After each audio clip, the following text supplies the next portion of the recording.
This story is called At Bertram's Hotel. Legend tells of a building that appears in a far distant land,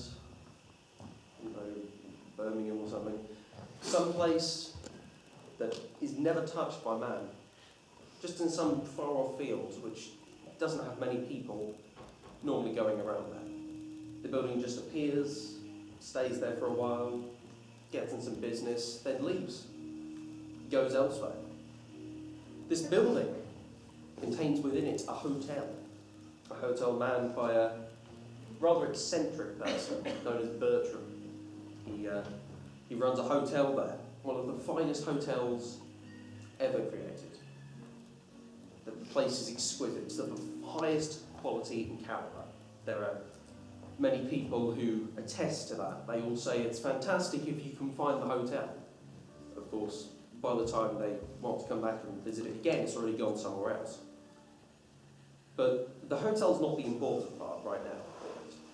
What is important is the shop that's connected to it. You see, Bertram isn't just a hotelier. He, as a hobby, he likes to collect knickknacks, old family heirlooms, hand-me-downs, all that sort of stuff. Things which family or people related to family, they don't feel have any value left in them. They don't feel they work anymore. They have no connection to these things anymore. So they figure, give them to this man. He might have something that he can do with them. And he does do stuff with them. He fixes them up and he puts them on sale at a discounted price, which people can buy and use to their own leisure. It's a good system. But this is why you shouldn't buy anything from that shop.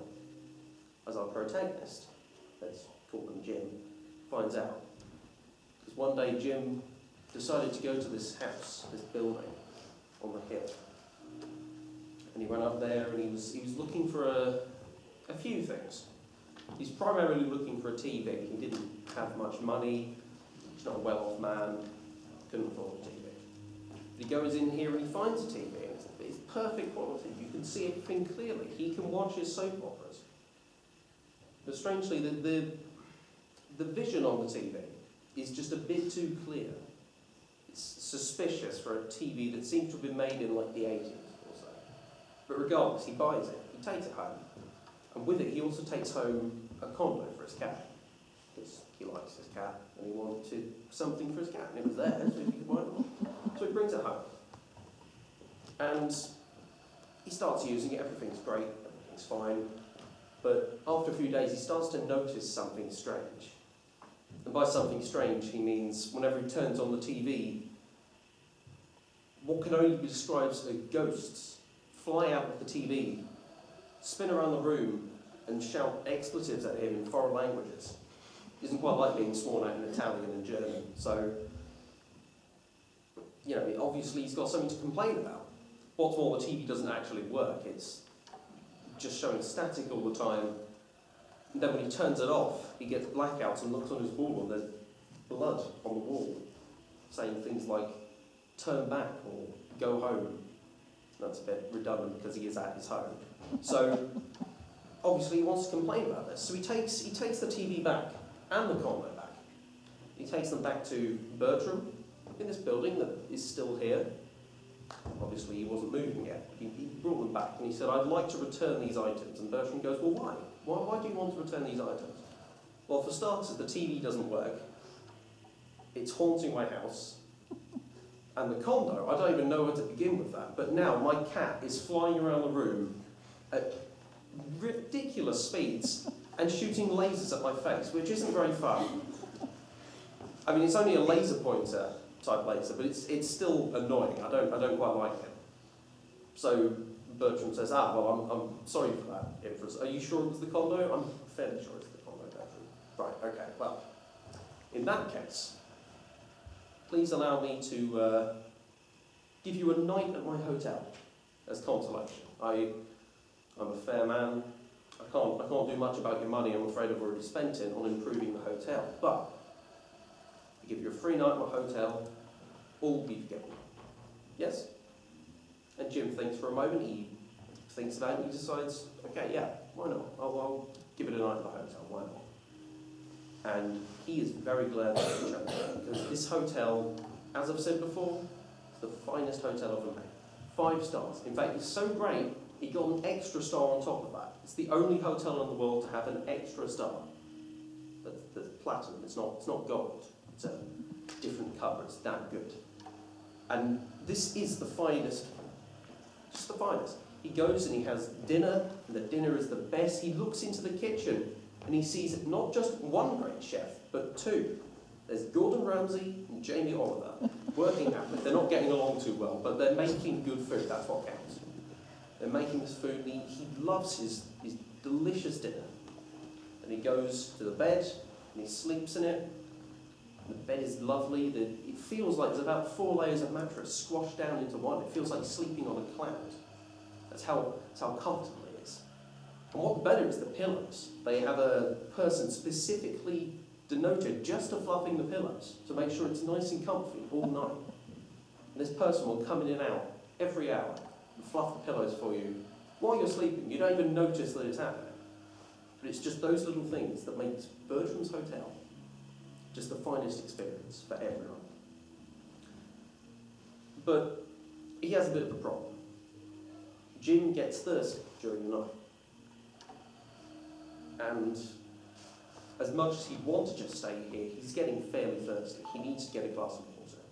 And he figures, well, I'm sure they won't mind if I go downstairs and get myself a glass of water.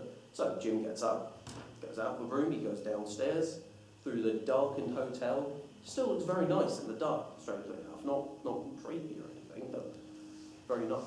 And as he's walking past the kitchen, he gets his glass of water, he goes back, but a room catches his attention. Bertram, the other guy, Jim, he moves back, and he notices this room that is completely open, and it has strange noises coming from it, sort of like machinery going off, like a bit of whirring, clicking, and mechanical things like that. And Jim thinks, well, this is a bit strange. I might have to look into this. So Jim goes into the room. He's looking around. From the looks of it, it looks like an office. This is probably Bertram's office. Why he's got machinery in here, I have no idea, but he goes in anyway. And he notices the machinery sounds are coming from his chair. So he goes to look around. To his surprise, on the floor is a trap door. He decides to open up the door, and there's a set of stairs. So Jim goes down the stairs, and what he finds is something truly horrifying. You see this room, right? This room goes up to there, right? Think about that. Take this room size, times it by 2, on top of each other, then times that by 4. That's how big this room is. And he goes in here, and from bottom to top, completely up there, chained to the wall, are people, screaming in agony, in horrendous pain. They've got feathers tickling them in inappropriate places. They've got people reading them essays about why literature is important to society. It's horrible. They're in pain. They just can't stand it. And in the front of the room, right in the middle of the room, this man in the chair. He's twisting knobs and he's pulling levers and all these kind of things. And then he turns around and Jim realises this is Bertram in this room doing all these things. And he asks, Bertram, why are you doing this? What is this room? So Bertram explains that this is the room that people go to if they do not like the service at his hotel. There are people here who've been here for many years because they thought the soup was too cold, or they didn't like the service in the rooms. They didn't like a hole in their chair being just a bit too big. All those sorts of things. Bertram does not take criticism very well. Well, Jim has some criticism on his own. He says, this is not an ideal way to run a hotel. It's not right. He even sees a hotel inspector right there, up there in the corner of the room. He's got a badge on his own, it says hotel inspector. He just doesn't like how this is running, and he tells Bertram this. But of course Bertram sees it as criticism, he doesn't like this, so Jim has to be dealt with. So he takes Jim, he puts him up on the wall, he chains him up, he's about to pull out the feathers, he's about to tickle him, and then suddenly, well, I guess we're out of time, sorry about that. Thank you very much for staying at the hotel. Hope to see you all again.